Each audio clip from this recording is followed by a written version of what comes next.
Seja muito bem-vindo ao N1Cast, o podcast número 1 em saúde, negócios e empreendedorismo, hoje com um convidado super especial, Guilherme, agora vamos ver se eu acerto o nome, Guilherme Schweitzer. Você não erra nunca, meu amigo. Não erro nunca? Não erra nunca. Guilherme Schweitzer é do grupo dos Amigos do Coração. Guilherme Schweitzer, eu digo que ele é um amigo reverso, tá? Ele é um amigo desconstruído. Por quê?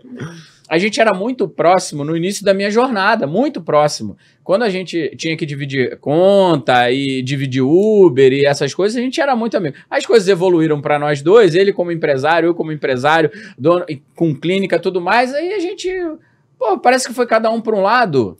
É um negócio que a gente precisa ajustar certamente. A gente tem que resolver isso. É um amigo desconstruído, porque novamente as pessoas chegam depois que você deu certo, né? E aí começa a chegar um monte de amigo novo. Aí, os amigos de verdade vão se afastando, não pode mais. Guilherme Schweitzer é o entrevistado de hoje. Eu quero que você se apresente para a galera. Perfeito. Bom, em primeiro lugar, queria dizer que é um prazer imenso estar aqui. E sobre a questão da amizade desconstruída, de fato, assume a culpa nessa história. Mas... Cara, saiba que é um prazer imenso. Eu te falo isso com uma certa frequência, mas existe uma admiração muito grande. E o fato de estar aqui hoje, de certo, é uma honra muito grande para mim, tá bom? Então, pessoal, eu sou o Guilherme, sou nutricionista, né? Eu atendo na área da nutrição aplicada à endocrinologia, então acredito que hoje talvez a gente consiga conversar um pouquinho sobre isso aqui.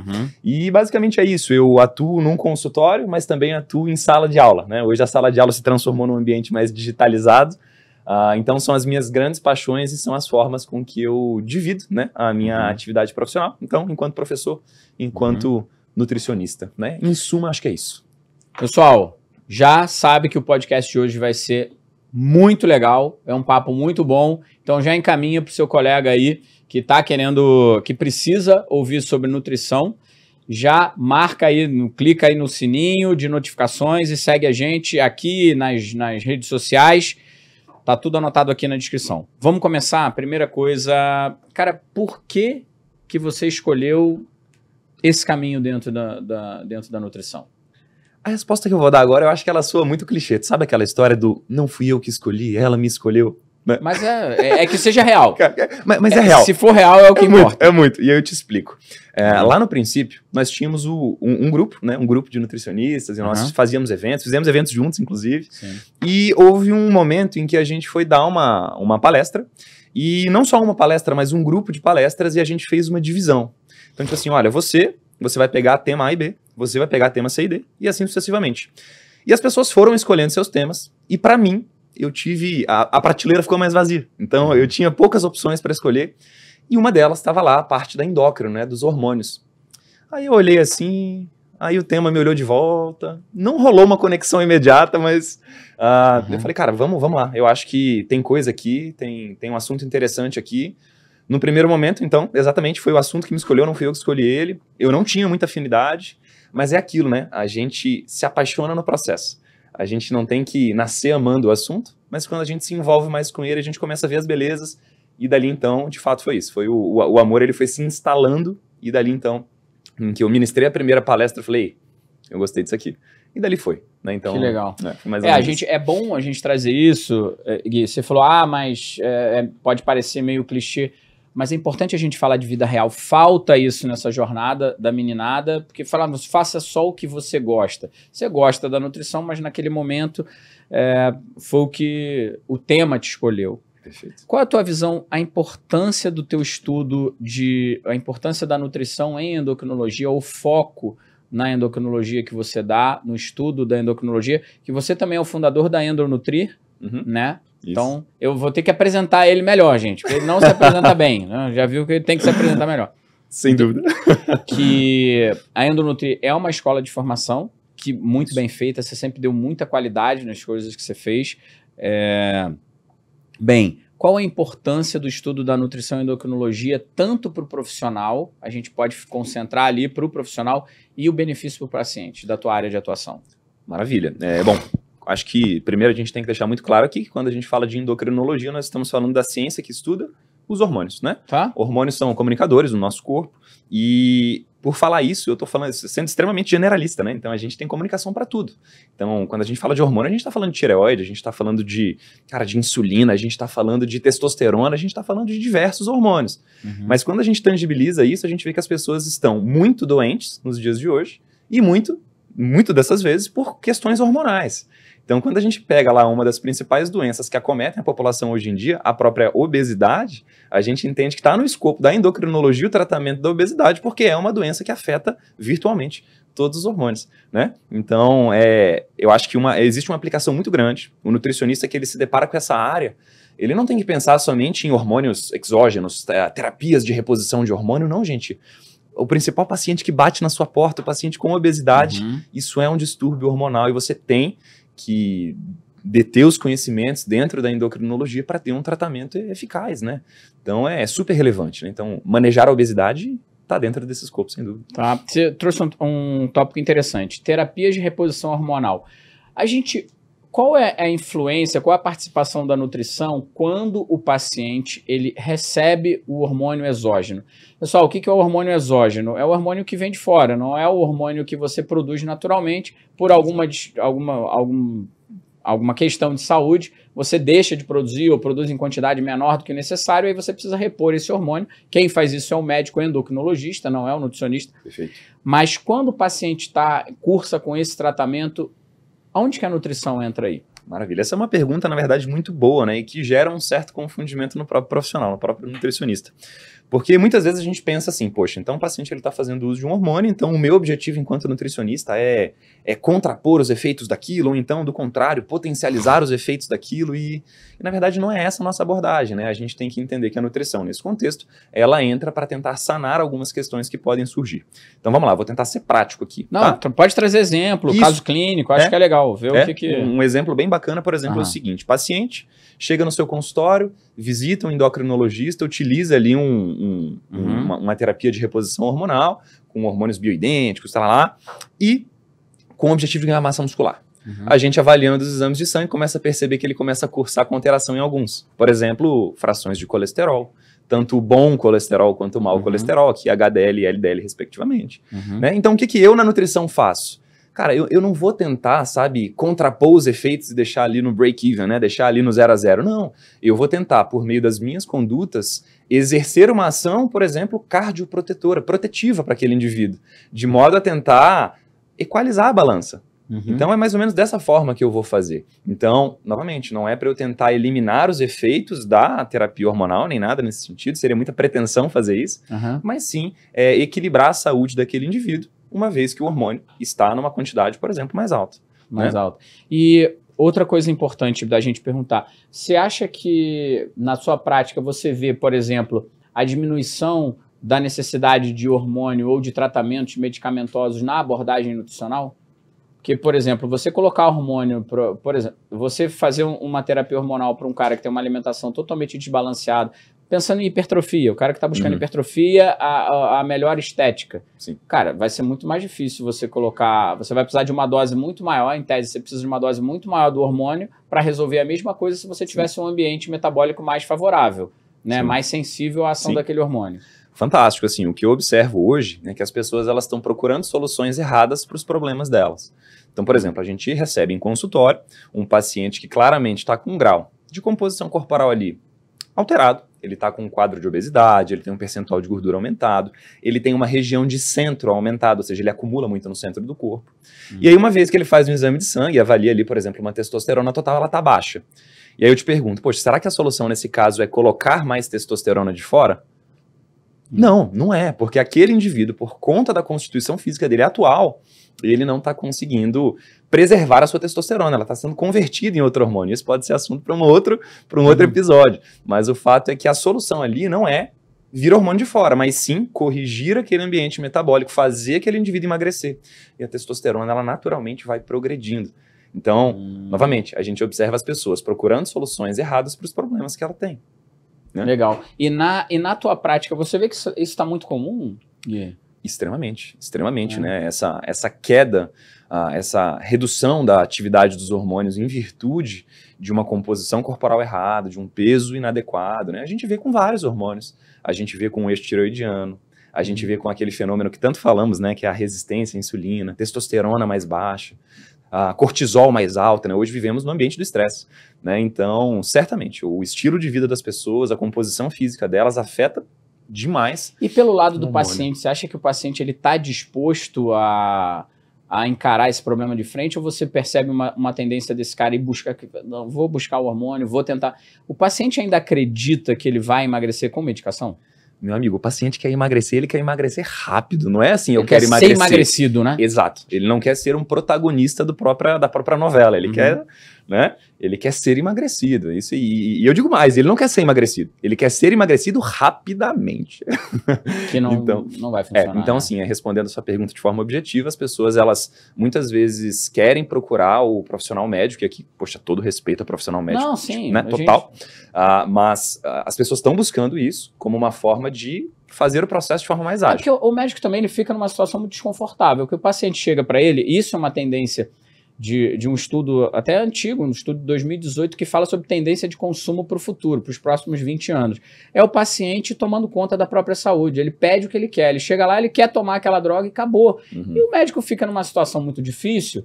Por quê? O paciente ele chega prescrito já, ele já está com a prescrição, ele quer tomar aquilo ali e o médico vai esperar, não, você precisa emagrecer, não, mas eu quero tomar, então... Ele já chega decidido, né? Então, ele chega decidido e a gente não pode... E eu acho que isso é uma característica sua, embora uma qualidade de formação técnica muito boa, você é professor, é professor das maiores pós-graduações do país, tem a sua própria escola de nutrição e endocrinologia, que é Endonutri, mas você nunca se meteu em polêmica, né?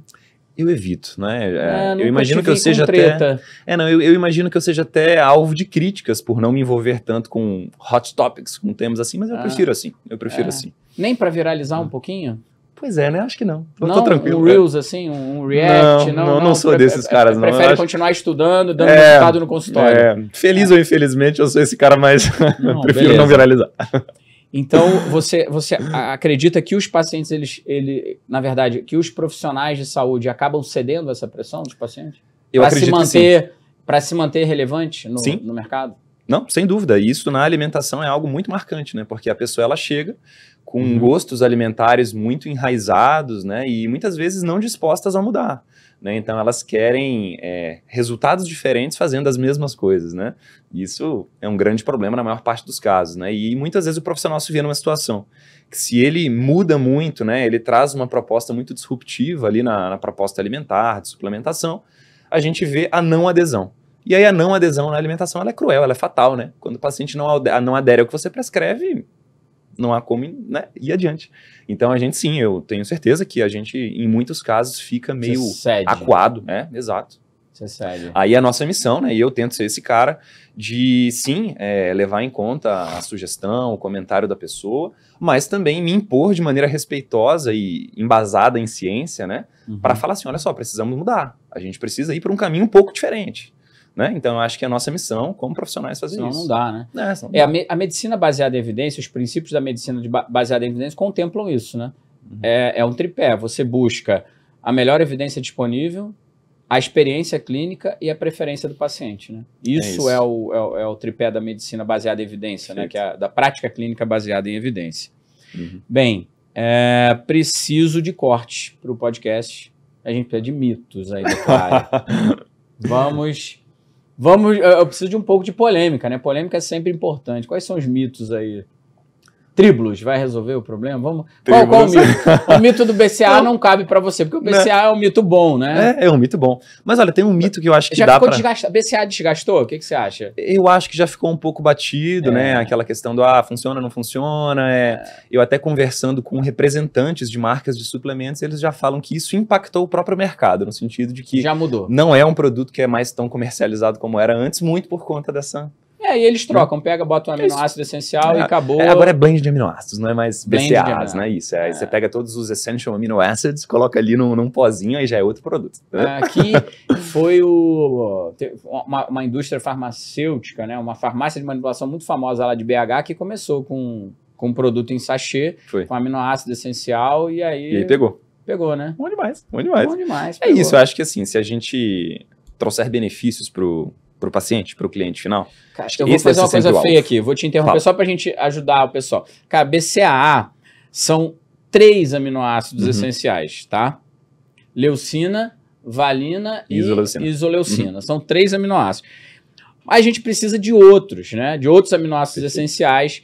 E aí a indústria falou, tá bom, se os 3 aminoácidos sozinhos não estão dando conta do recado, estão apanhando muito, vamos fazer o seguinte, vamos botar os outros e substituir e continuam vendendo e tal. Exato. Então vamos voltar aí só para contextualizar, né? Contextualizar. Perfeito.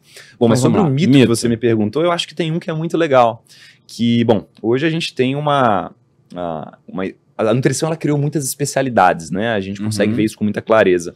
E atribuiu-se à nutrição uma grande importância, não só para emagrecer, mas para tratar condições. Então surgiu um grande mito que é, se eu tenho uma doença, existe uma dieta para aquela doença. Então vamos lá, eu tenho hipotireoidismo. Opa! Dieta para hipotireoidismo. Já gostei. Gostou? Isso vai ser ótimo. Eu acho que dá corte. Aumenta a iluminação aqui no estúdio, que isso vai dar um corte maravilhoso. Vou até pedir para repetir com mais um, vai. Então vamos lá, não existe uma dieta específica para uma condição. Que maravilha. E isso pode soar como uma agressão para muitas pessoas, mas por favor, gente, não entendam que seja. Não é uma agressão. Eles não vão entender, vai ter react, vão ter corte. A polêmica que você não queria se meter, você acabou de ganhar um presente, meu Deus.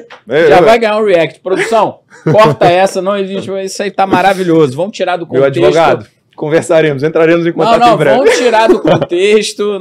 Não perde tempo com o advogado. É perda de tempo. Aceita que dói menos, vai. Aceita e vai. Bora, vamos. Bom, mas em suma é isso, né? A gente tem sim ferramentas diante das condições clínicas, né? Mas não existe uma dieta protocolar para nada, né? Então, se você me fala assim, eu estou atendendo uma paciente no consultório e ela me fala que ela tem síndrome dos ovários policísticos, ela me fala que ela tem tireoidite de Hashimoto. Cara, não tem uma dieta que eu vou simplesmente tirar da minha caixinha e falar, pronto, essa daqui é para você. Não. O que a gente, lógico, tem são evidências científicas e nessas evidências ali, algumas utilizam protocolos alimentares que a gente pode vestir naquele cenário. Então, a gente pode usar características daquela dieta naquele tratamento. A gente pode ter atenção com determinados sintomas, com determinados sinais clínicos daquela condição. E aí sim a gente estrutura a conduta do paciente. Mas dizer que existe uma dieta para tratar a doença, isso, feliz ou infelizmente, não existe. Né? Não ficou. Eu preciso de outro mito. Você explicou muito bem, ficou muito legal. Porque foi muito bom. Não existe, na verdade, um indivíduo com tireoidite Hashimoto. Existe o Antônio, que tem um diagnóstico de tireoidite Hashimoto, que mora em Sorocaba, trabalha em tal lugar, que também tem um histórico de resistência à insulina. Então não vai ter. Não foi, isso não é um mito. Isso não dá corte, não vai dar. E só uma inclusão que eu acho legal dizer também é que a maior parte dessas doenças, elas são heterogêneas por natureza. Então, se nós dois tivermos a mesma condição, ela pode se expressar de forma plenamente diferente em nós, né? Não foi. Outro mito? Podemos pensar em mais um? Tem que ter. Tem que acionar. Lá. Teu advogado está sem trabalho. Vamos dar trabalho para o advogado. Então vamos lá. Suplementos são péssimos para aumentar testosterona. Esse vai dar bom. Esse vai dar bom. Esse vai dar bom.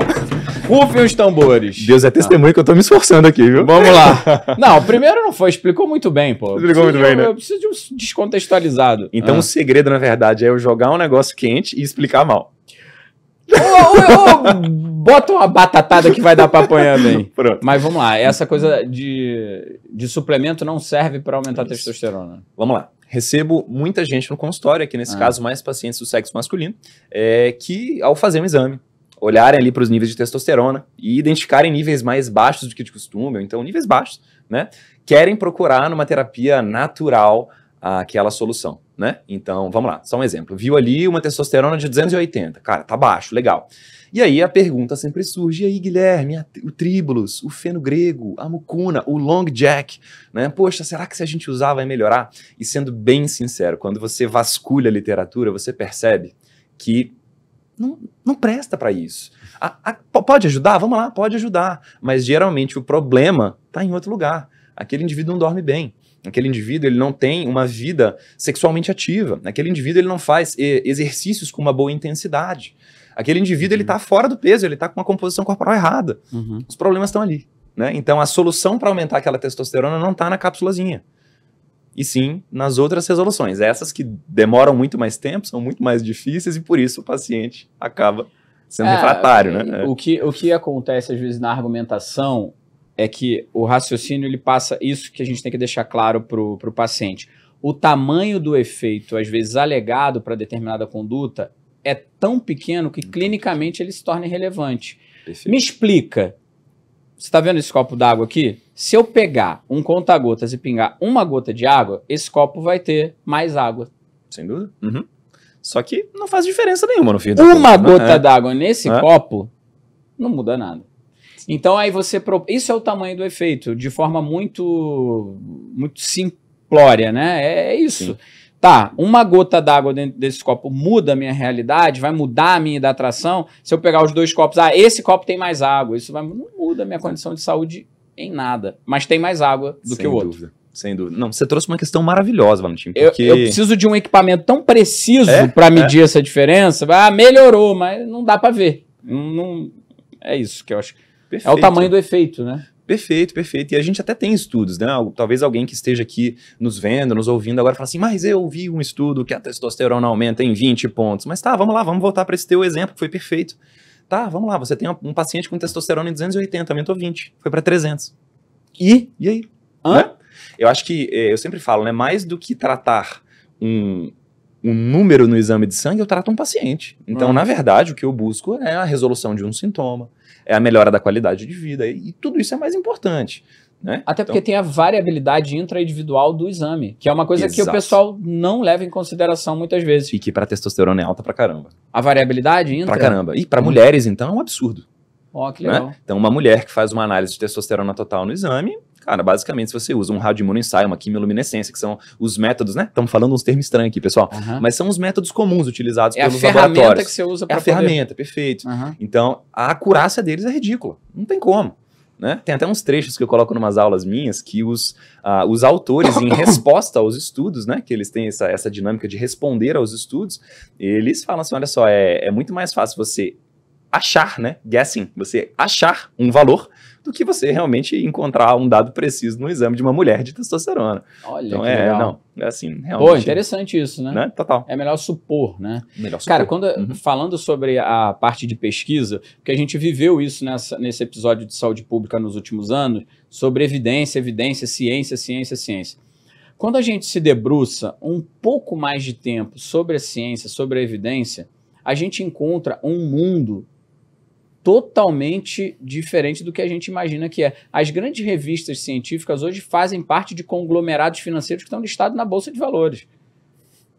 Que são o mesmo dono da revista científica é o cara que é majoritário acionista em grandes conglomerados de indústria farmacêutica, de produtores de ativos farmacêuticos. Então, cara, o profissional de saúde, o cara que está na linha de frente, na verdade, ele se vê sobre um fogo cruzado muito grande. Sim. A mídia cobrando dele a evidência. O mercado entregando para ele evidências que muitas vezes são contestáveis para ele. O mundo científico entregando para ele trabalho que ele julga, ele fala, cara, isso aqui não, isso não para em pé. E o paciente querendo resultado. E o paciente querendo resultado. E a atriz posta que tá tomando tal coisa. Cara, você fica numa guerra ali. Fogo cruzado que você tá ali no meio, né? É difícil. E é difícil você lidar com isso. Bem, outra coisa que eu queria listar aqui. O que você tem encontrado mais hoje no teu consultório? Tá, acho que a minha resposta mais óbvia aqui seria o tratamento da obesidade, né? A gente estava até conversando mais cedo aqui um pouquinho, as pessoas hoje, pelo menos assim, no meu locus, né? Ali na minha região, eu vejo que as pessoas associam muito o papel do endocrinologista, aqui do médico, tô falando, tá, gente? Com o processo de emagrecer. E acaba que isso repercute um pouco no meu trabalho, então eu atendo muito o paciente que está querendo buscar ali a obesidade. Desculpa, tratar a obesidade. Mas também atendo muito, desordens tireoidianas, então especialmente a questão autoimune, que é a doença de Hashimoto, tireoidite Hashimoto, e atendo muito mulheres na menopausa, né, que é um período ali que existe uma transição imensa nos hormônios da mulher, e isso acaba se manifestando em sintomas, em vulnerabilidades, né, então é um público que eu atendo bastante também. Legal. Como que você faz para lidar, quando você trata de doença autoimune, invariavelmente a gente vai falar sobre alguns alimentos que são colocados no centro da discussão em desordens autoimunes, e isso acaba se extrapolando para tudo, foi aquele corta leite, corta glúten, corta tudo, né? É a dieta do 100, sem glúten, sem lactose, sem, quer dizer, não sobra nada. Como que você faz para transitar nesse mundo? Porque a gente tem as evidências de que, de fato, alguns alimentos para determinados indivíduos que têm uma intolerância àquele alimento, como a intolerância à lactose, alergia à proteína do leite de vaca, como que você faz para... Isso é um mito bom, a gente esqueceu de falar sobre isso. Sem dúvida, sem dúvida. Como é que você se situa aí? Porque a gente tem pessoas que não vai fazer bem o glúten, que não vai fazer bem o leite, e sem condenar o alimento, não é o alimento que é o problema é o indivíduo que não está preparado para ele. Exato. Bom, aí você falou tudo, né? Eu acho que a questão eu quero na tua prática. Como é que você atua? Porque eu não estou atendendo, então para mim é muito confortável. Eu estou aqui de bastidora, né? Perfeito, perfeito. Então a questão da retirada do alimento, eu tenho um entendimento que é esse que você falou, que cada pessoa reage ao alimento de formas diferentes, e se não há uma reação negativa, bom, tá tudo bem, a princípio tá tudo bem, ele pode permanecer ali naquele contexto. Ah, Guilherme, isso é carta branca para que você forneça excesso? Eu considero que também não. Legal, então vamos trazer aqui para o nosso contexto. O equilíbrio, tá? Eu gosto disso, eu gosto dessa tua fala. Isso, aqui eu tô trazendo algo realmente que é algo, poxa, muito da minha prática e tudo mais, então... Por favor, leve isso em consideração. Não vai ter corte, não adianta. Vai ter corte, né? Então vamos nessa. Não adianta. Vai pegar um pedacinho do que você falou e vai ter um hatezinho. Se não tiver, a gente vai fazer. Tá tudo bem, tudo bem. Tá na chuva pra se molhar. Né? Bora. Bom, mas o fato é o seguinte, né? Então vamos lá, o indivíduo, ele consome fontes de glúten, alimentos com glúten, e ele não sente nenhum problema com aquilo, tá? Guilherme, como assim? O que você falou sobre não ser carta branca para consumir de forma deliberada? Então, na minha prática, eu entendo que tudo bem, se ele não reage diante daquilo, nós não devemos, então, colocar no café da manhã, no lanche da manhã, no almoço, no lanche, no jantar. Ou seja, uma reexposição constante. Porque da mesma forma que a gente tem estudos falando que, não, tudo bem, não existe uma resposta do glúten numa doença autoimune da tireoide, por exemplo, a gente também tem estudos que falam que sim, que quando, por exemplo, eu retiro o glúten da dieta de um paciente, eu consigo observar melhoras. Sejam elas clinicamente relevantes ou não, eu consigo observar melhora. Então, o meu entendimento diante desse tiro cruzado que a gente falou aí, é de que, poxa, tudo bem, eu não preciso retirar, mas ao mesmo tempo, será que faz sentido eu deixar de forma muito deliberada na dieta? Então, a minha forma de trabalhar é essa, é de procurar um caminho do meio, é de realmente falar assim, ei, tudo bem, você responde bem ao alimento, então vamos manter. Mas, ei, no seu jantar, podemos usar uma fonte alternativa, uma fonte que de repente não tem o glúten? Show, então a gente equilibra. Né? Então, a minha forma de perceber isso é essa. Né? E, infelizmente, hoje, os testes laboratoriais, tudo mais que a gente tem para identificar sensibilidades aos alimentos, não são muito bons. A gente acaba vendo uma resposta de sensibilidade a quase tudo, né? Então, pega ali um teste daqueles, né? De 200 alimentos. É resposta à hiperexposição, né? Muitas vezes ele vai mostrar os alimentos que você mais se expõe. Exato. Né? Então, assim, realmente é muito difícil a gente usar aquilo como referência, até porque se a gente for ao pé da letra, o paciente ele vai viver de fotossíntese, né? Vamos lá, vamos discutir aqui. Você concorda com a minha você concorda com a afirmação de que todo alimento ele vai gerar uma inflamação pós-prandial transitória? Porque inflamação pós-prandial transitória. Porque quando você coloca o alimento, principalmente fonte proteica, você precisa ter uma identificação pelo nosso intestino se aquilo ali é um patógeno ou não é. Então você vai ter que entender o que é aquela estrutura que vai ser absorvida. E depois de algumas refeições, a gente nota, é nítido que existe um comportamento pró-inflamatório transitório. O pós-prandial, você tem ali 1, 2, 3 horas, aquilo atenua. E aí tem um estudo antigo, e é bem interessante. O do abacate? Não, eu vou trazer um coloca o do abacate. Esse é bom, né? Então guarda o do abacate e eu vou trazer um com carne. Eu achei bem interessante, né? Na época que eu estava estudando e fazendo mais aulas sobre dieta low carb e tal, pessoal carnívoro, eu falei, gente, olha só. Quando você dá só a carne para aquele indivíduo, você tem uma inflamação transitória, você não vai ficar inflamado para sempre, mas você tem um pico de sinalização, isso decai com o tempo e volta à normalidade. Só que quando eu venho, por exemplo, com alimentos vegetais, esse pico de marcadores inflamatórios é atenuado. Então, a matriz alimentar trabalha ali. Mas, mesmo com vegetal ou sem vegetal, a gente tem uma inflamação transitória. E aí? Você acha que foi por isso que começou esse mito de que todo... Porque se a gente for falar de inflamação, a gente vai ter que dizer que todo alimento, a partir do momento que você ingere ele, ele vai gerar algum grau de perturbação na... Pode ser ou não? Faz muito sentido o que você está falando, tá bom? E aí, só para trazer aqui a questão do... Traz o abacate, então. Isso, desse estudo, ele é muito semelhante, na verdade. Os indivíduos do estudo, eles foram expostos, né? Eles foram submetidos, um dos grupos, né? Ao consumo da carne vermelha na forma de hambúrguer. E o outro, esse hambúrguer, ele tinha como se fosse, eles chamam de Hass avocado, né? Então é como se fosse uma pastinha de abacate colocada ali junto, e eles mostram que a presença do abacate, em virtude, né, dos fitoesteróis, em virtude do perfil de gorduras dele, dos fitoquímicos, ele atenua a resposta inflamatória, mas veja, não zera. Então faz muito sentido. É isso, eu estava um pouco meio que de não zera. E aí, novamente, a discussão que a gente coloca é, será que isso é relevante? Sim. Essa subidinha um pouco, que seja, eu acho que começou a carne e subir mais e tal, e qual a relevância disso, né? Esse é o principal ponto que é discutido em torno desses estudos, né? Tudo bem, a gente olha lá, a gente vê o TNF-alfa aumentando, o PCR aumentando, a interleucina 6 aumentando, mas tudo bem.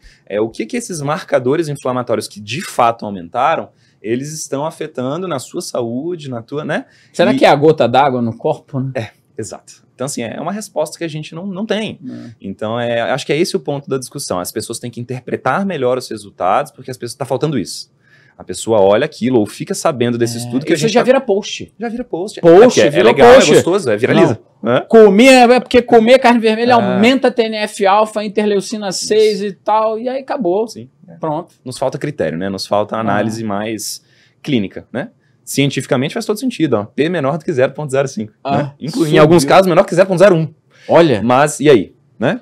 Clinicamente. Isso é uma coisa, isso é um ponto que eu acho que merece um corte desse pro público geral, assim, porque a gente olha uns absurdos que a galera posta, assim, você fala, cara, tudo bem, aumenta o marcador, mas qual a relevância disso? Zero relevância. Perfeito. Zero, é uma gota d'água no oceano. Exatamente. Tem a gota, mas ela é irrelevante, né? E é muito o alvo, por exemplo, eu melhorei quando eu tirei o glúten. Tá. Agora, se você mantiver o mesmo padrão alimentar que você tinha antes, com alimentos idênticos, porém sem glúten, não vai melhorar nada. Na maioria das pessoas, porque você vai comer bolo sem glúten, pão sem glúten, bolacha sem glúten, tudo sem glúten, vai comer farinha o dia inteiro. Então, muito da melhora atribuída à dieta de exclusão é por conta, quando você retira o glúten, você tira farinha em geral, né? Sim, você tira você o trigo tirou em outras geral. coisas juntos, né? E não é uma crítica para retirada do glúten, porque a gente já colocou que o Gui já colocou que em algumas situações ele é um adjuvante do tratamento. E dá resposta. E dá resposta. Isso, exato. Então, assim, a gente tem que saber usar a ferramenta no consultório. Eu já usei. E falo aqui, pode fazer corte. Tá? Mas é basicamente o seguinte, se você sabe usar bem a ferramenta, ela te traz resultados positivos. Eu já usei dieta de exclusão de glúten em paciente com Hashimoto, cara, e anticorpo anti-TPO, desceu geral. Olha, então, isso é muito bom. E gente, só para explicar, o anticorpo anti-TPO é o que exprime o ataque à glândula tireoide, né? E ele está manifestando ali que minha glândula está sendo atacada. Então, quando ele diminui, é bom. Né? Tá. E aí, isso que eu acho que gera essa confusão para o público, né? E a hiperexposição, eu gostei desse ponto que você trouxe. A monotonia alimentar. Total. Se a gente for... Gente, eu vou voltar para a era do caçador-coletor, mas não é para falar para você fazer dieta de carnívoro, nada dessas bizarrices, não.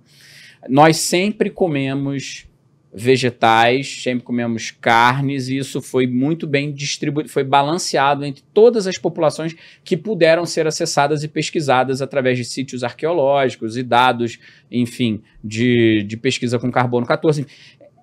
A gente sempre comeu, a gente não conseguiu identificar populações que eram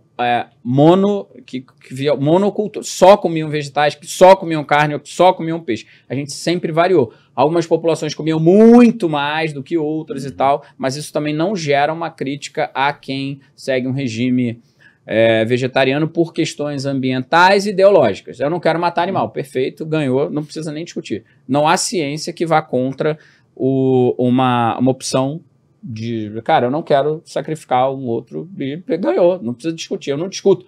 Sim. O vegetariano, mas qual é a ciência? Eu falei, não precisa de ciência, cara. Se você não quer comer um animal por conta da sua consciência, da sua humanidade, resolvido. Você ganhou. Você não tem... Problema resolvido. Né? Pô, você 10-0, não tem o que discutir contigo. Sim. Porém, voltando, onde eu queria levar esse raciocínio para a gente dividir sempre comemos tudo, somos onívoros, a gente sempre variou, as populações muito antigas, comíamos mais, menos de grupos alimentares, mas a gente sempre variou muito, né? A gente sempre teve uma variabilidade alimentar grande. Hoje, a monotonia alimentar é algo absurdo. Exato. Fruta Quais são as frutas que a gente come? Banana e maçã. Banana, maçã. E quando você varia muito, mamão. Você tem que pisar em ovos, né? Pra falar pro paciente, aí, vamos comer um melãozinho? Ai, não, melão tem que cortar, Valentim. Tem que cortar, colocar numa Tupperware. É muito trabalhoso. Muito. Mas é comportamento, Cara, se a maçã, e eu gostaria de fazer estudos assim, se a maçã não tiver lavada, você não vai comer. Você vai pegar a maçã... Não, isso evoca problemas muito mais profundos. Muito mais, porque a pessoa, é aquilo que a gente falou lá no início da nossa conversa, né? A pessoa não quer ser protagonista da própria história, ela quer ser emagrecida, ela quer ser... Sim. É isso. Tudo conflui, né? Sim. Então, a dieta, quando a gente fala de exclusão, enfim, a gente tem que tomar cuidado com a monotonia alimentar. E entender, por exemplo, meu filho não come cenoura, dá abóbora. A cor dos alimentos determina os nutrientes presentes ali. Os fitoquímicos. Mas tem que comer abóbora. Não, dá cenoura. Mas não gosta de cenoura, dá um mamão. Pronto. Tem a mesma cor. Quando você tem... As cores dos alimentos são dadas pelos fitoquímicos. Tentar os alimentos da estação, né? Que a gente sabe que aumenta a quantidade de fitoquímicos desses alimentos. Cara, eu queria passar alguma coisa assim sobre... Como é que o cara faz pra atuar na tua área? E o profissional que tá entrando agora fala, puta, adorei esse negócio da testosterona, gostei do nome desse exame anti-TPO, achei bonito falar isso na rede social. Como é que eu estudo isso? Qual foi a tua jornada ali depois que o tema te escolheu? Qual o caminho que você indica para ele? Tem que fazer uma pós, tem que fazer um mestrado, tem que ler, tem que ficar no Instagram vendo Reels, o que tem que fazer? As pessoas claramente estão indo na última alternativa que você trouxe. Vendo Reels, né? Vendo React. Exatamente. Discussões fora de contexto. Exato. Mas a gente tem sim alternativas. Eu sempre falo que a área da endocrinologia ela é muito maior do que ela parece ser. Porque quando você fala, por exemplo, de uma nutricionista que atende a área da saúde da mulher, em muitos casos ela vai estar atendendo a área da endocrinologia. Um paciente, um nutricionista que está no consultório atendendo seu paciente, ajudando ele a emagrecer, você está dentro do escopo da endocrinologia. Paciente diabético faz insulinoterapia, você monta dieta para ele. Endocrinologia. Então é uma área muitíssimo democrática, então você tem, evidentemente, um acesso a ela, mas existem as suas particularidades, né? A gente não pode ser tão generalista assim. Então sim, nós temos pós-graduações hoje, nós temos, né, uma série de cursos que podem ser feitos nessa área, basta que o nutricionista ele enxergue isso como uma área para ele, né? Então acho que a primeira coisa que você tem que identificar é, ei, eu gosto disso aqui, deixa eu procurar coisa aqui, né? Então, depois disso, depois de entender, aí você busca ali o que você quer dentro da endócrino. Então, talvez uma dica que eu dou é, beleza, a endócrino como um todo ela é muito grande. Pensa em algo um pouco mais afunilado, caso seja do seu interesse. Por exemplo, se você é diabético e você é o avatar transformado, né? Ou seja, você é a pessoa que por meio da nutrição hoje tem uma qualidade de vida sendo diabético tipo 1, cara, que tal atender nessa área? Poxa, você é uma paciente que tem Hashimoto e vive com isso desde os 14 anos de idade. Que tal atender um público que tem desordens tireoidianas? É uma doença super prevalente, né? Então, talvez ter um direcionamento ali dentro. Eu tenho um colega lá de Brasília que é super referência em menopausa. A gente tem de tudo, né? Então, talvez escolher um desse dentro de uma área tão grande seja legal. Você acha que nichar tá no jogo? Sem dúvida. É bom esse papo com quem tá na prática, porque eu já ouvi bastante assim, não, no começo não tem que nichar, tem que atender todo mundo, ou tem uma falsa ideia de que atender todo mundo É a história do Oceano Azul e Oceano Vermelho, né? Então vamos lá, se você está atendendo todo mundo, você está competindo com todo mundo. Se você se especializa, você se torna uma referência naquela área, né? Então faz muito mais sentido, ao meu ver, e em vários cursos e várias coisas que eu fiz, parece que o direcionamento é esse mesmo. Quando você se posiciona como uma autoridade num nicho menos tumultuado, é mais fácil prosperar. Só na nossa cabeça a gente pensa que não vai ter paciente nos procurando, porque eu me especializei ali, de forma alguma, né? Então, eu realmente advogo a respeito de que a pessoa ela tem que buscar uma área para se posicionar. E aquele nutricionista que você entra no site dele, ele fala assim, eu atendo nutrição clínica e esportiva e funcional. Uau! Então você realmente é o mestre dos magos, porque tem muita coisa aí dentro. Meu Deus. Dos magos, né? Eu gostei dessa. Então, assim, eu acho legal você, de fato, setorizar ali. Poxa, o que eu mais gosto? Porque, sejamos honestos, né? Se você fala que você atende mulheres na menopausa, você vai continuar atendendo outros públicos, né? Porque, a não ser que a sua comunicação seja tão efetiva, e aí a gente já pode pensar que você está fazendo certo, então, né? Mas você vai continuar atendendo outros públicos, né? Eu vejo isso acontecendo demais. Tá. Atende saúde da mulher, mas aí tem um camarada agendado para o dia seguinte, né? Buscando hipertrofia. Isso acontece com minha esposa, por exemplo. Ela atende saúde da mulher. E vez ou outra ela atende ali. Homens buscando emagrecimento, mulheres buscando coisas aleatórias. Então, é isso. Buscar a sua especialidade. Boa. Agora a gente vai entrar na parte emocional, vai entrar um som de fundo, um piano, né? Agora entra o ator aqui agora. Agora eu preciso, tá tudo muito certo. Você é um cara bem casado, próspero, jovem, muito querido por todos os seus colegas e respeitado, eu preciso das tragédias, né? Eu preciso saber de desafio, eu preciso saber dos tropeços, né? Não tem como um podcast ir pro ar sem um momento. Produção, música de sofrimento. Bora lá. Quais foram os desafios? É para situar, sabe? Para que eu trago essa questão do desafio? Que a audiência, essa meninada que está aí começando, eles acham que a gente... Pessoal, isso aqui é para corte, hein? A única coisa que nasce grande é filho de baleia e filho de elefante. Todo mundo nasce pequeno e precisa crescer. Eles acham que o Schweitzer nasceu dono de escola, consultório cheio. Não nasceu assim, gente.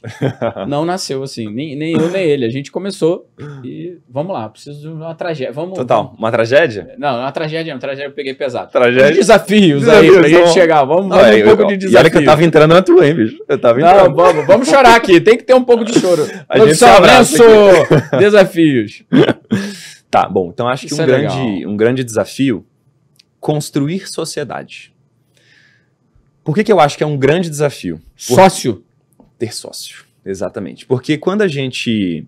Isso foi um grande desafio para mim, é um negócio que está até hoje presente e eu estou lidando com as consequências de más escolhas, né? Então vamos lá. Por que eu acho que isso é um grande desafio? Porque quando a gente sai da graduação, Valentim, financeiramente, como estamos? Como eu saí da graduação? Eu saí com 60 dias de caixa, eu tinha que começar a trabalhar, senão tava... No final da minha graduação, eu vendi meu carro, minha moto, que eu tinha um carrinho e uma moto, eu precisava trabalhar de qualquer maneira. Tá vendo? Então assim, gente, em graus diferentes, né? Não tinha aquela coisa do eu vou fazer o que eu gosto, era o que desse pra fazer. O que tiver acontecendo eu vou, né? E é isso, quando a gente sai da graduação, é lógico que em escalas diferentes, né? As pessoas saem em posições de conforto ou desconforto diferentes. Mas o grande denominador comum é que você sai da graduação e você não tem um consultório cheio, você não tem um faturamento absurdo, você ainda não é próspero na profissão. Será, né? Essa é a ideia. Mas naquele momento é difícil. E aí você já vislumbra várias coisas, você olha na rede social, aí você vê um Nutri ali, nossa, consultório chique, maravilhoso, carrão, selfie com teto solar, né? Pô, aí você fala, cara, eu quero isso também. Clássico, né, cara? Eu quero isso também, né? E aí você fala assim, bom, como que eu vou fazer? Eu não tenho muita grana, eu não tenho muito recurso, vou arranjar alguém para dividir, né? Vou buscar aqui uns parceiros ou uma galera. Aí junta mais um monte de duro. Mais um monte de duro, exato. Para ratear, exato, para ratear um consultório. E aí entra o grande problema dessa jornada empreendedora do nutricionista, que ele monta sociedades alicerçadas no rateio, na divisão de custos e não na complementariedade de habilidades, que, ao meu ver, é o que deve sustentar uma sociedade. É porque você é bom em A, eu sou em B, 1 mais 1 é maior que 2. Isso dá uma sociedade que prospera. Agora, quando você entra pensando assim, ei, eu só quero rachar o consultório, bicho, eu não tenho grana para pagar 2.000 no aluguel dessa sala, mas se eu mais 1.000 eu dou conta, porque os outros 1.000 tu pega, né? Então, eu vejo que isso foi um grande problema para mim, porque eu estive nesse cenário, estive nessa posição, e fui fazer um consultório recentemente, cara, um negócio multiprofissional, e tinha médico, e tinha nutri, ficou lindo o consultório, cara, era tudo que eu queria, e não foi pra frente. Não foi pra frente, e foi um baita de um tombo, um tropeço financeiro absurdo, que até hoje de lembrar eu falo, meu Deus, se eu tivesse esse dinheirinho na minha conta corrente hoje eu fazia miséria, né? E é isso, então, mas foi um aprendizado baita, assim, foi sensacional. A gente aprende vivendo, cara. É isso. Você só vai saber o calor do fogo a hora que você se queimar. Coloca a mão, não dá pra eu explicar pra alguém, como é que você explica calor? O que é quente? Como é que você explica calor pra alguém? Como é que você explica um choque elétrico? Difícil, né? Tem que viver. Sim. Muita coisa na vida você tem que viver, a experiência. Sim. E o teu ponto de vista da sociedade é muito bom. Tem outra coisa que é, assim, não existe protocolo que supere o ser humano. Onde eu quero chegar? Administrar gente é muito difícil. Administrar ego, a pior coisa que tem é você estar numa sala com um monte de gente inteligente e capaz para tomar uma decisão. Porque se não tiver uma pessoa com um poder maior, desprovida de ego para organizar aquilo, não vai sair nada. Vira bagunça, né? Vira bagunça, porque é um monte de gente com boas ideias, gente altamente capacitada e extremamente envaidecida. Acabou, não vai sair do lugar. O ego, ele destrói tudo. Eu digo, por exemplo, que o meu sucesso profissional foi em detrimento do ego, não meu, dos outros. Quando lá em 2016 eu te mostrei a planilha em Excel que ia virar Webdite e tal, já existiam vários softwares no mercado. Né? E eles me ignoraram solenemente. Ego, vaidade. Aí aconteceu o que aconteceu. Viramos o maior software do mundo, né? Então você acha que o desafio, mais algum outro desafio aí que você possa trazer? Eu acho que na minha jornada, isso foi um grande desafio. E um outro desafio também é um entendimento. E esse entendimento, vejam que eu não estou 100% resolvido dele, eu estou em processo de aprender, é que empreendimentos, projetos, eles são pessoas. Então você precisa de pessoas para progredir nos seus projetos. E a gente tem a síndrome do eu empresário, né? Em que o nutricionista ele quer fazer tudo sozinho, porque eu dou conta e porque o que eu faço é melhor. Né? Ninguém faz tão bem quanto eu. Então você fica naquela síndrome de querer pegar tudo pra você e, gente, de coração, eu tenho muito disso até hoje, eu tô tentando me curar, se tiver tipo um AA pra isso, eu me inscrevo, de verdade, porque é um negócio que a gente tem que tentar ir descaracterizando, porque a gente pensa, ai meu Deus, é tão caro contratar um fulano pra fazer tal coisa, é tão caro contratar uma pessoa, cara, mas o seu tempo vale mais, possivelmente, se você fizer da forma certa, a conta fecha. O seu tempo vale o preço pago pela tarefa mais simples que você faz. Sim. Você atende o telefone do teu consultório, o teu valor é esse. É o valor da secretária. Esse é o teu valor. Tem gente que fala, porque a minha hora vale tanto. Não vale. É você que repõe água na cafeteira? Então o seu valor não é esse. Seu valor é de alguém que repõe água na cafeteira. Porque tem que diluir entre tudo isso, né? Não é meu valor por hora é tal, não é. Então tem que prestar atenção nisso. Sim. E uma frase que eu repito bastante, 100% dos clientes são pessoas, 100% dos colaboradores são pessoas. Se você não entende de pessoas, você não entende de negócio. Simon Sinek. Sim. Simon Sinek fala isso muito. Você não entende de negócio. E entender de pessoas, entender de delegar. E deixar muito claro, e é uma coisa que eu sempre deixo claro para a minha equipe, a minha função como líder é sempre melhorar qualquer coisa em 10%. Senão eu não seria líder. Se eu não fosse capaz de melhorar em 10%, eu não seria líder. E você não seria o head do teu setor se você não tivesse a capacidade de melhorar 10%. Então você vai fazendo um efeito em cadeia que quando alguma ação, alguma tarefa, algum projeto chega até você, ele já chega muito amadurecido. E você vai dar o up naquilo ali, né? E outra cilada que a gente cai, a gente pega habilidades que nós somos medianos, né? Na verdade, habilidades que nós somos ruins, né? Você é ruim naquilo, você é muito ruim, é ruim. Aí você vai estudar, ler, fazer curso, você vai virar mediano. Exato. Você fica medíocre, você estuda para virar medíocre. Cara, delega. Sim. Pega o que você é médio e leva à excelência. de ruim, você só vai chegar a ser um... Sim. Aí vai estudar 10 minutos, se qualquer coisa que você estude 1000 horas, 100 horas, você vai se tornar um expert. Cara, é tanta coisa, você vai ser um contador expert, você vai ser um gerente de tráfego, você vai ser um... Não vai. Sim. Pula. E a gente tem que dedicar tempo para aquilo que nós somos realmente bons em fazer, né? Então, se eu estou aqui, por exemplo, conversando com nutricionistas, com profissionais de saúde e tudo mais, cara, a gente tem que ser bom naquilo, a gente tem que estudar, a gente tem que ter tempo para poder tratar o paciente, ele é o centro de tudo, né? Eu sempre falo que a nossa conduta, ela é paciente-cêntrica, né? É ele no centro. Então, tem que ter tempo para isso. Se você não administra as suas tarefas e delega, atribui tarefas, acaba não sobrando tempo para aquilo que é mais primordial. Quanto tempo você acha que a gente tem de podcast? Cara, o tempo tá passando tão bem aqui que, Quanto sei lá, eu acho que deve ter uns 40 minutos. 55 minutos. Olha quase 1 hora já. Muito bom. Eu te perguntar teus aprendizados, Gui. O que você tem de aprendizado aqui que você leva na bagagem? Sabe aquela mala de ferramentas? O que você aprendeu aí nessa... Escolher bem em sociedade, isso já... eu acho que a gente faria esse gancho com essas coisas que eu falei. Então, escolher bem as pessoas que vão dividir a jornada com você. Outra que eu poderia dizer muito tranquilamente é: saiba curtir o processo e não o destino final. Porque eu acho que muitas vezes o profissional, e na verdade todo mundo, né? Essa é a realidade. A gente fixa os nossos olhos quando eu tiver aquilo, quando eu atingir tal status, quando eu tiver tal coisa, aí então serei realizado, aí então terei uma felicidade mais plena. E eu acho que as pessoas que realmente dão certo e que prosperam são pessoas que curtem o caminhar, né? É muito mais o caminho do que o... Então, eu acho que isso eu fui entendendo, eu fui aprendendo, porque em momentos que meus olhares estavam muito direcionados para, cara, eu quero ganhar mais dinheiro, eu quero faturar mais, isso não aconteceu. Mas nos momentos em que eu estava mais amarradão em dar uma aula, em montar um slide, em conversar com o meu paciente e ajudar ele, cara, 10 horas da noite no WhatsApp, ali as coisas aconteciam. Então, eu acho que isso até traz um pouco de leveza ao profissional, traz tudo, né? Entender que, cara, você tem que amar o processo e o resto, se você fizer direitinho, é consequência, né? São aquelas pessoas que a gente encontra muito realizadas, né? São pessoas muito satisfeitas. E aí dá uma quebrada na nossa lógica, porque a gente veio muito da lógica do você é feliz quando você tem grana, você precisa ter tal coisa para ser feliz, você precisa ter tal coisa. Aí você chega, cara, e várias vezes isso acontece, né? Você está indo viajar, eu presto muita atenção nisso.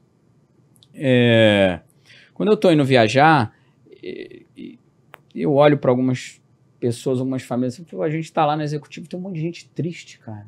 Um monte de gente triste, carregada, um semblante pesado. Eu falo, cara, você tem noção de que o valor da tua passagem, às vezes, é o salário de 6 meses de um... Aí vem aquele técnico de manutenção, com aquela jaguetinha. Aí entra, passa pelo executivo... felizão, canetinha na mão, um pedacinho de papel e tal, e falando com todo mundo, alegre, você olha pro semblante daquele cara e você fala, cara, esse cara entendeu o jogo. Sim. Ele ali, ele é técnico de manutenção, é um cargo, porra, hashtag amo os técnicos de manutenção que não deixa o avião cair, pelo amor de Deus.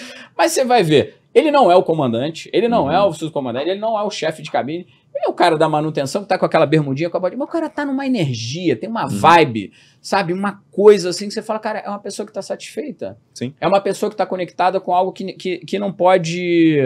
Você não se... O que acontece com essas pessoas? Elas não se frustram. Porque quando a gente coloca a nossa prosperidade, a nossa felicidade atrelada a ganho material, você já perdeu.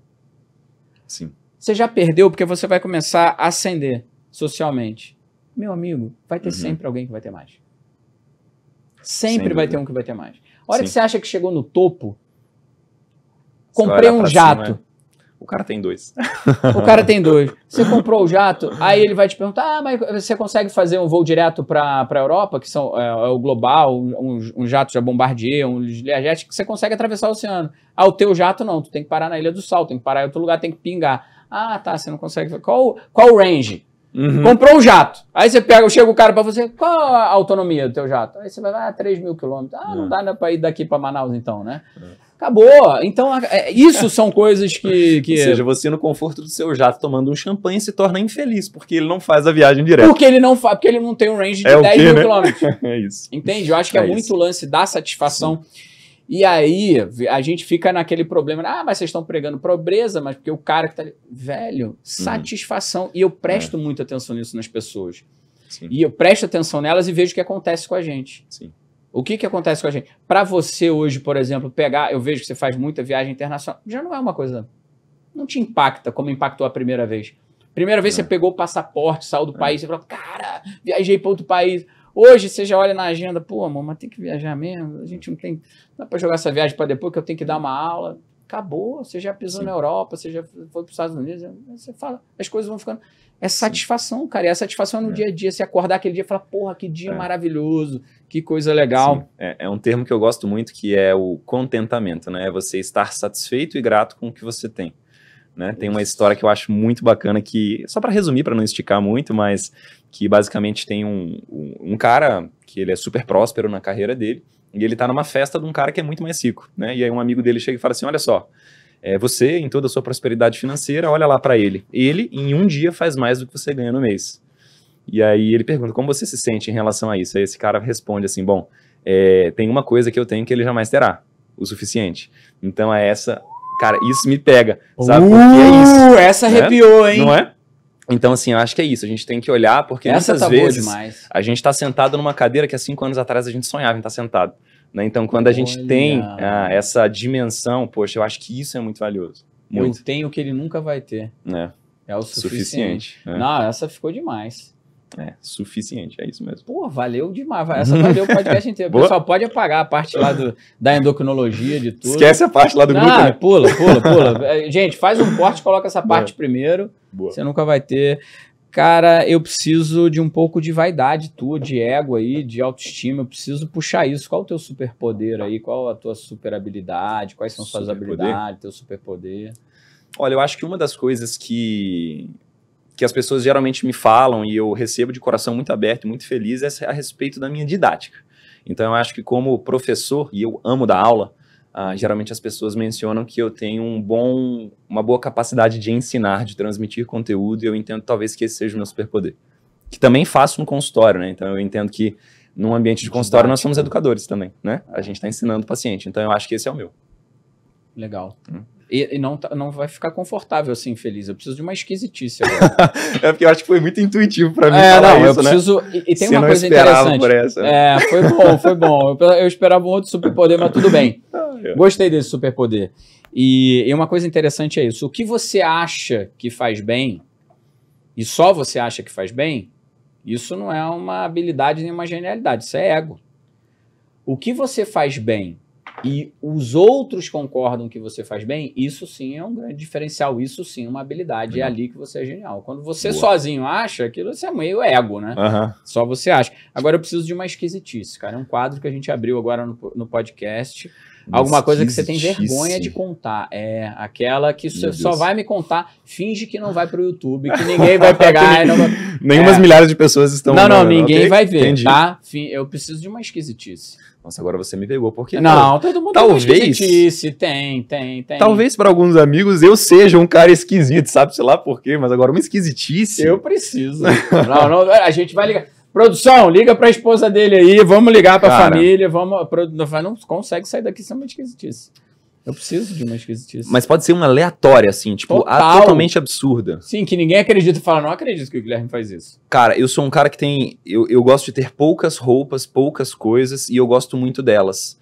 Então eu tento ao máximo reaproveitar. Então, tipo assim, se eu cheguei e eu usei essa camisa aqui, eu vou chegar no dia seguinte e vou... Cara, tá legal, acho que dá pra usar de novo, né?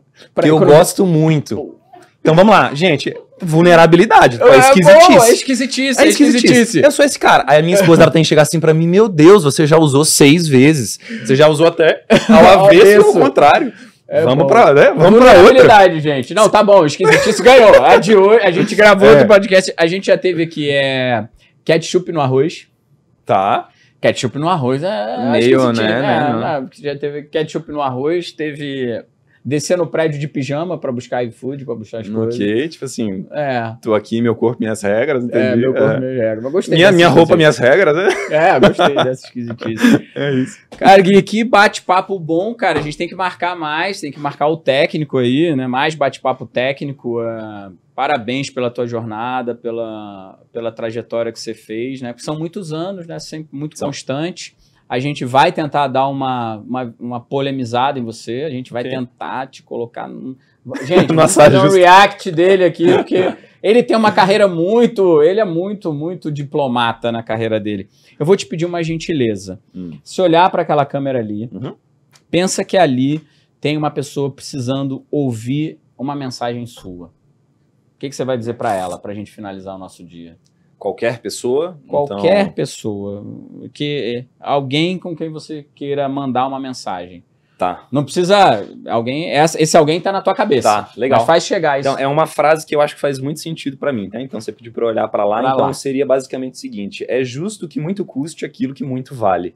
Então, se você quer melhorar a sua saúde, se você quer ascender na sua carreira, qualquer coisa que você queira e que tem significado para você, ela vai te custar. E você tem que estar disposto a pagar esse preço dia após dia e curtir esse imposto que vai vir para você sempre.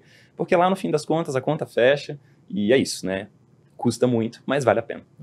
Demais. Bom? Demais. Batemos 1 hora de podcast. Gui, muito obrigado. Esse encontro a gente já estava deixando ele um pouco atrasado. Né? Precisando. Foi o que eu falei, amizade desconstruída, né? Era amigo quando era um... Mas vamos reconstruir, você tá bom nisso ultimamente, eu fiquei sabendo. Em construções, né? Sim, tô em construções, sim. É muito legal. Lembra quando eu roubei o Dadinho no Uber? Você tava nesse Uber, né? Demais. Gente, viciado em Dadinho. Quem aí conhece Dadinho, comenta. Dadinho. Viciadíssimo. Quer agradar o Valentim, compra uma caixinha com alguns. O Jeff me deu um saquinho de Dadinho. E obrigado demais. E eu que te agradeço, meu querido. Sucesso, muita felicidade. E eu gosto muito de você. Pessoal, 5ª temporada do N1Cast está demais. Pode acompanhar no Spotify, nas redes sociais. Um abraço. Encaminhe esse vídeo aí para quem você acha que precisa escutar histórias reais de pessoas que fizeram na vida real, tá? Que passaram pela jornada na área da saúde. Um abraço. Um abraço, pessoal. Fiquem bem. Valeu.